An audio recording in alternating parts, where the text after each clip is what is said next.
What's up, guys? Crypto Muser here with your daily news and analysis in the crypto markets. So obviously yesterday, guys, due to the Russia-Ukraine invasion yesterday morning, stocks and crypto plummeted, right? And we saw gold and silver going through the roof, going the opposite direction, right? You saw crypto and stocks going down, gold and silver and commodities going up. But what happened as the day went on? They kind of flip-flopped, right?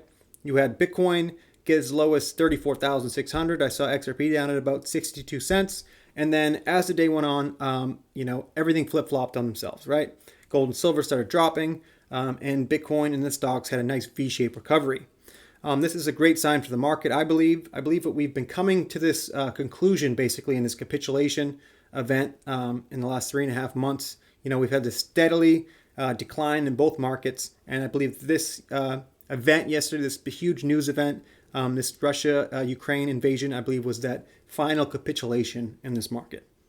You're seeing a lot of indicators out there in all the markets, in the dollar index, in the commodities markets, the stock market, crypto. It all seems like we're coming down to that last low in these markets, right? And like I said, there's a lot of indicators telling us that the next couple weeks to months are looking like we're going to start an uptrend, right? And at the end of the video, I want to point you guys towards a video that Blockchain Backer put out yesterday, going over all that information, right? He goes over every chart in basically every market around the world, kind of showing you the big picture of all these markets, getting towards that final capitulation moment that we had yesterday, and that we're finally looking like we're going to start an uptrend moving into the next couple months. But before I get my video started, I just want to ask you guys if you guys could please like and subscribe and leave comments down below. Really appreciate all the support out there, and let's get in with the video. So first, we have a quick update in the Ripple versus SEC lawsuit. Not that big of a deal in the case, but just thought I'd give you the update. James Filan always giving you these updates on Twitter. If you guys want to follow him at James at Filan Law. He says the SEC has filed its opposition to Brad Garlinghouse's motion to compel the turnover of notes taken by Matthew Esterbrook, counsel to then SEC Commissioner Roisman of 2018 meeting between Roisman and Garlinghouse. And this is the meeting that took place back in 2018, where Brad Garlinghouse, CEO of Ripple, said that then Commissioner Roisman told him, not in these words, but told him basically that he believed and the SEC believed that XRP was not a security, right? Obviously, these memos would be huge for Ripple to get, but it seems like the SEC has a good argument here to be protected under DPP. And even if we don't get these memos, I mean, the judge is definitely going to see them. So if the judge, deems that this is important enough for Ripple's case, I believe the judge will order them to turn them over. But if there's nothing really that serious or that anything that really helps Ripple that much, I believe that the judge will agree with the SEC and they will be protected under DPP. And honestly, Jeremy Hogan, great lawyer in the XRP community, actually agrees with me, and this is what he said yesterday. I don't think the judge orders these notes to be produced. The SEC does a good job of laying out its argument in the first part, and I think the second and third arguments are particularly compelling. If the SEC wins this motion, remember, it's a small battle in this litigation. So exactly what I was saying, it's not that big of a deal if these memos don't get turned over.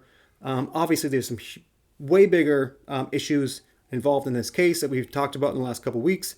So, like I said, you could really even look past this right at this point, but just wanted to give you guys an update on what was happening in the case. So moving on to the next thing I want to talk about. So I touched on this a couple times in the last couple of weeks on why the SEC is trying to use this delay tactic, and not just the Ripple case, but also the library case that they're going after in crypto. So Mac Attack XRP posted this, Ripple versus SEC, the SEC deliberately trying to delay Ripple lawsuit rulings. So, why would the SEC be trying to delay this case? I think they know that they're going to lose this case. From day one, I think they never really had the argument. They never really had the facts behind them to say that XRP was a security. Everything has been against them from day one in this case. They've never seemed like they were prepared for this case. And, like I've said many times on this channel, this case should have ended last September. And the fact that they've delayed it an extra 6 months just tells you that's what they're using in this case, right? They're trying to, I think I mentioned a couple videos ago that what they're doing basically is They know they're going to lose this case. They know they're going to lose a lot of power in this case when it does settle. So they're trying to delay it as much as possible so they can actually go after other cryptocurrency companies and other lending products and exchanges. And right now they obviously still have the fear on their side with these companies. Every company out there is afraid that the SEC is going to come after them and is going to sue them for millions of dollars. So they have the fear factor on their side for now, but as soon as this case with Ripple ends, they will lose that fear factor, right? They will lose some of that power because Ripple, when they do settle this case, it makes it harder for the SEC to go after other cryptocurrency companies and exchanges and lending platforms moving forward. So this delay tactic that they're using to their advantage has been working, but I believe that they've used their last, basically their last trick in the bag at this point, right? The SEC has delayed it for 6 months, but now it's becoming to the point where the discovery phase of this case will be over, I believe, next week. And at that point, there's no more delaying, right? There's no more asking for more time. That's all they're getting at this point, right? So I believe Ripple will get a settlement done with the SEC in the coming weeks. It's all just up to how Ripple wants to take it, right? Ripple has said from day one that they want clarity in the market for XRP. And that's the only way they make a settlement. So when they come to the table, that's what Ripple are looking for. So like I said, the delay tactic is over, I believe, and that this thing will get settled as soon as this discovery phase is over next week. The settlement talks will start.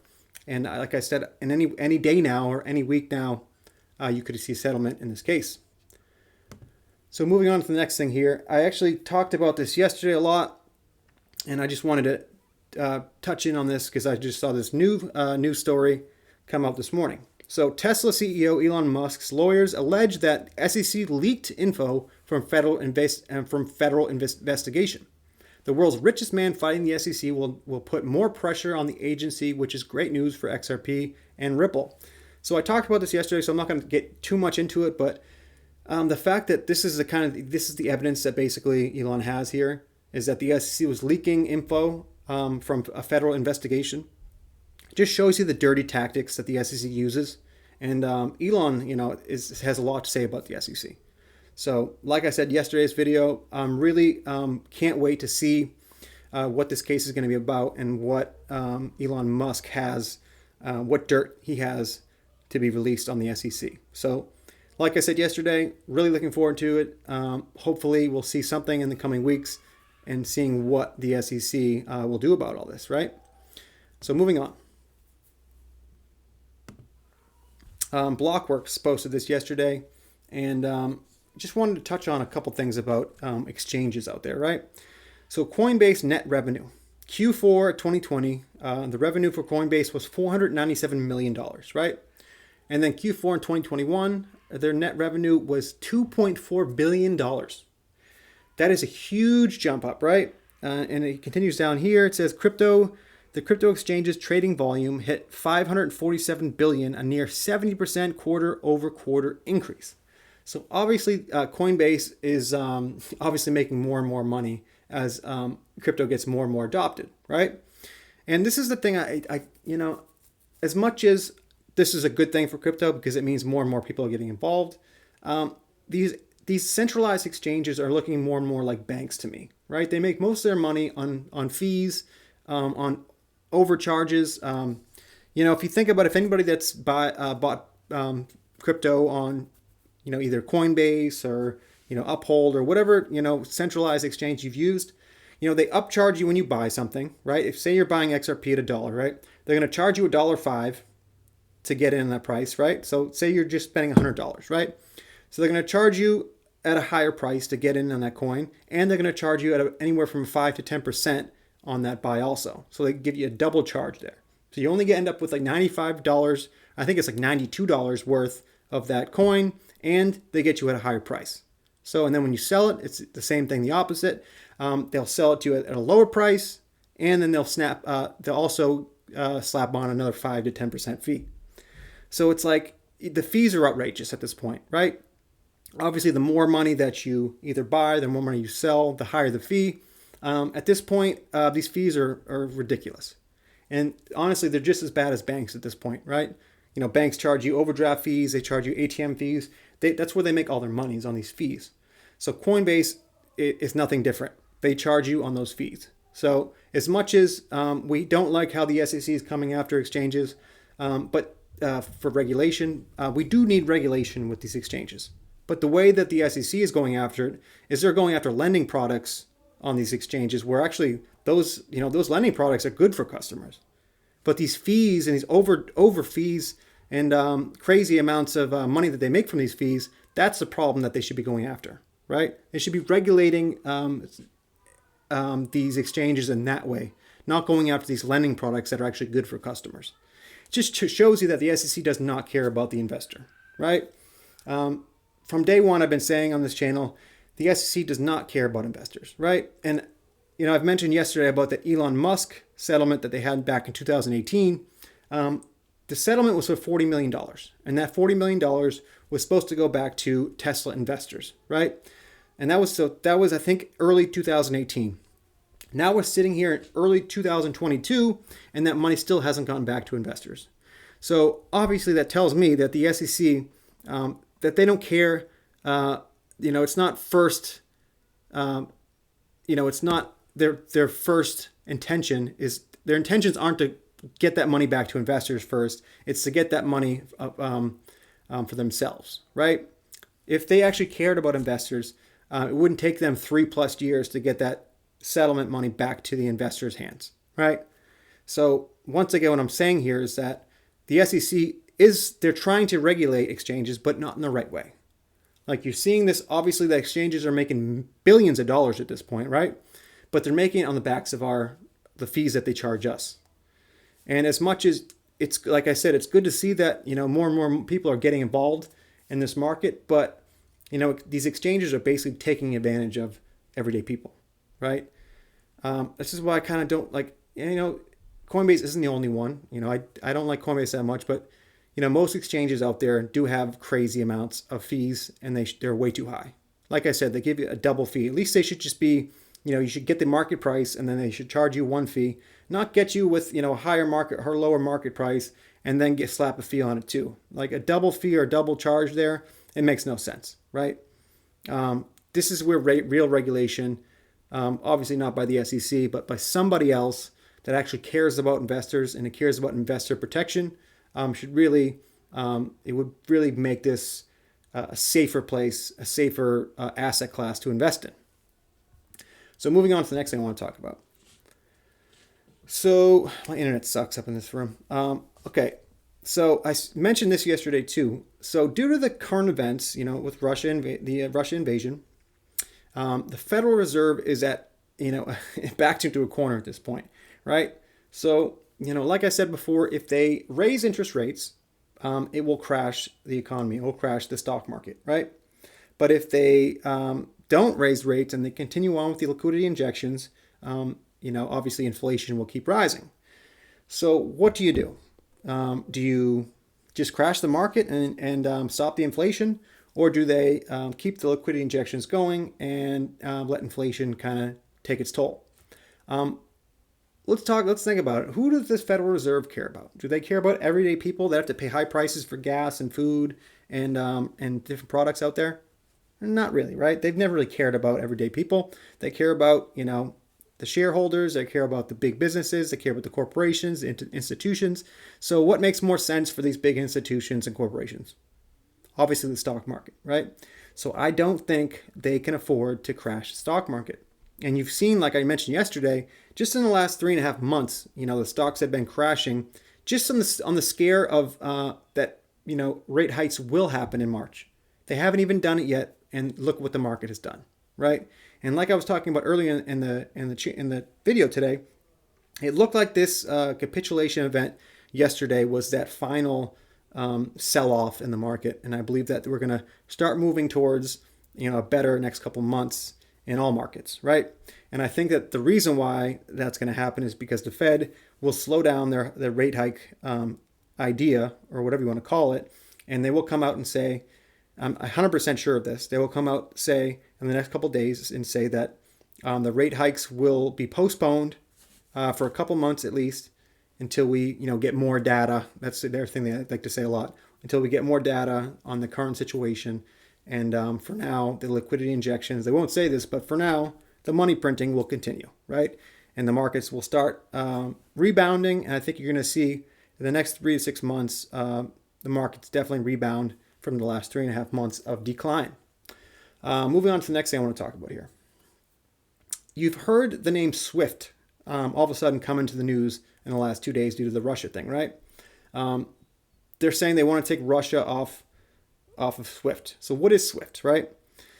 SWIFT, the reason why I got in XRP in the first place was because I saw that Ripple was trying to go after Swift's business. So what does SWIFT do? Swift headquartered in Belgium, has 26 offices across the world providing messaging systems or messaging services to banks in more than 200 countries.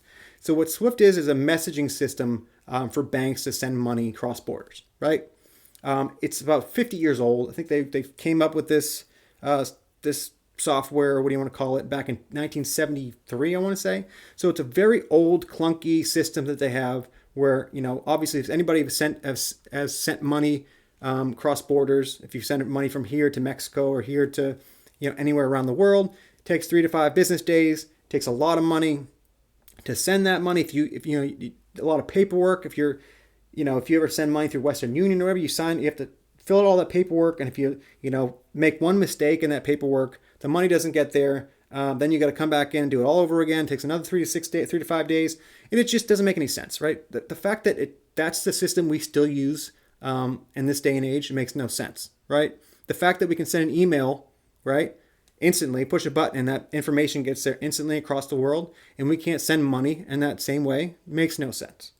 So what Ripple has and XRP and the way they utilize XRP is this is the problem they're trying to fix, right?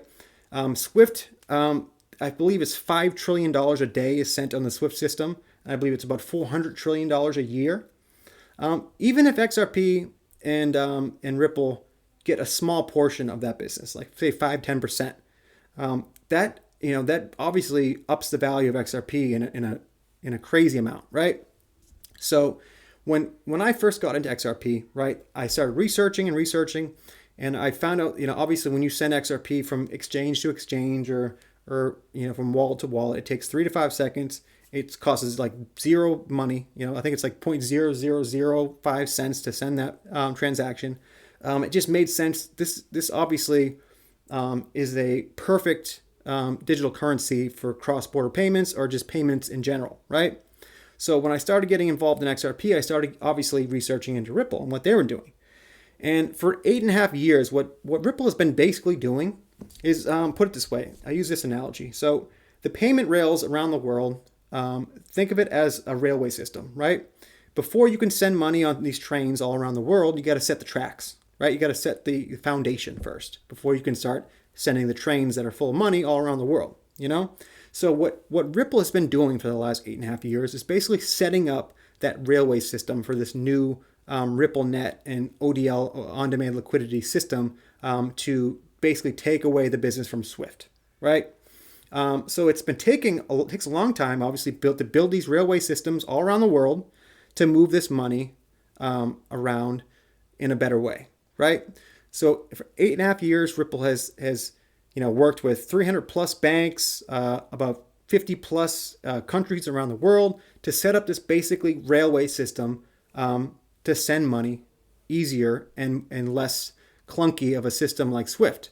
Think of the system now, think of it as, remember if you're old enough to know, remember when you had to download something and the loading would just sit there for about half hour and it's loading, and you're waiting. That's the way that the Swift system works now. It's like, it takes so long for the money to go. You're waiting 3 to 5 days. Is it going to even get there? I think there's a 15% failure rate. What Ripple and XRP are trying to change is they're trying to basically make that so it's instantly, right? At 3 to 5 seconds, that money gets there, right? You don't even have to think about it. The way you can send an email across the country or across the world, when we can send money that fast, that will change the whole world in finance, right? If you think about it, that like if you send $10 million from here to Thailand, right? It takes 3 to 5 days. So that same $10 million is just slowly moving across the world and finally gets there in 3 to 5 days. And then you can send that $10 million again, and it takes 3 to 5 days. What Ripple is trying to change and what the infrastructure they're trying to build is that $10 million can be sent hundreds of times during that day, because it's 3 to 5 seconds to send that $10 million. So you can send that $10 million to Thailand, and then send that same $10 million to Russia, to China, to wherever in the world it can be sent. And just think of it as, the way information moves around the world so fast, how we can, at the drop of a hat, you can Google something and get that information right like 2 seconds. That's how money is going to be moved across the world. So think of how that's going to, the system we have right now is so clunky and so slow. When we have a system that can, value in not just money, anything of value, if you can tokenize real estate, if you can tokenize NFTs, anything, all this stuff that you can tokenize can be moved around the world instantly. That just changes the whole world of finance. That money can be moved around so quickly, and you can use the same amount of money about 200 different times during that day. That benefits everybody. That doesn't only just benefit, central banks and institutions. That benefits the everyday person. The people that are, immigrants that are in other countries that are trying to send money back home. It takes 3 to 5 days to send that money. Instantly you can send that money back home when you need it, right? This will change the world. And what Ripple, and when I first got involved with Ripple and XRP, I realized that Ripple wasn't a company, just an everyday company, an ordinary company. This was a company that was trying to put a dent in the universe, right? And what they're doing will change the world.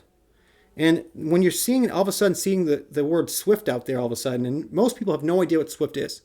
They just know that, when I send money, it's 3 to 5 days. That's just the way the world works, and nothing will change, right? And obviously this is why there's so much pushback on Ripple and XRP, because obviously this system has been there for 50 years. These people that use it have been making money off the fees, off the slow system for years, and they just don't want to change, right? Change is hard for people, especially for huge, banking institutions that have been using this system for, 30 plus years.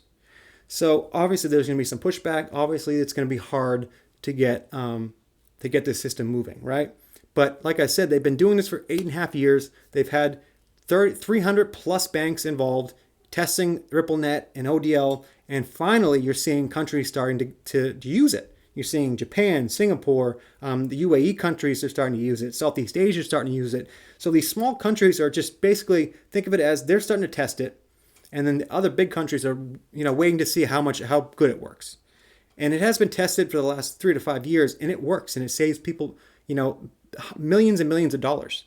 So I'm telling you right now, when I got in this market, I do research into different coins. Right now, there's 17,000 different coins out there.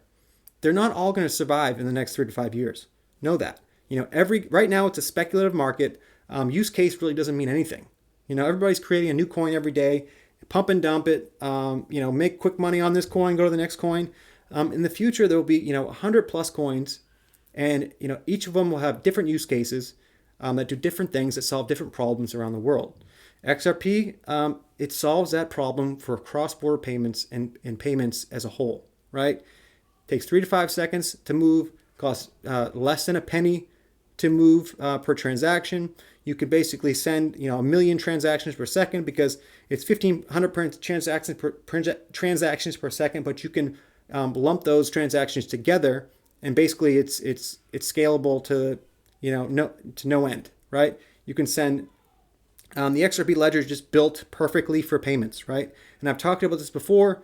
Bitcoin was not built for payments. Let's be real. Ethereum was not built for payments. Anybody that sent an NFT on the Ethereum platform or sent any Ethereum anywhere, you realize that it takes a lot of time and it costs a lot of money. It makes no sense. It's not good for payments. But XRP is a perfect coin, a perfect digital asset for payments, bottom line, right? So I will end the video there. I just want to share you this actually real quick. Blockchain Backers video. Definitely check it out. He posted it yesterday. He just goes over all the different markets and all the different reasons why looks like we finally had our final capitulation moment in the market yesterday. and that it looks like the next couple months will definitely be leaning towards an uptrend moving in from March and April. So definitely check the video out, guys. And just remember, I'm not a financial advisor. Please do not take anything I write or say as financial advice. This is for educational purposes only. And definitely please like and subscribe, guys, and leave a comment down below. But we will see you on the next one.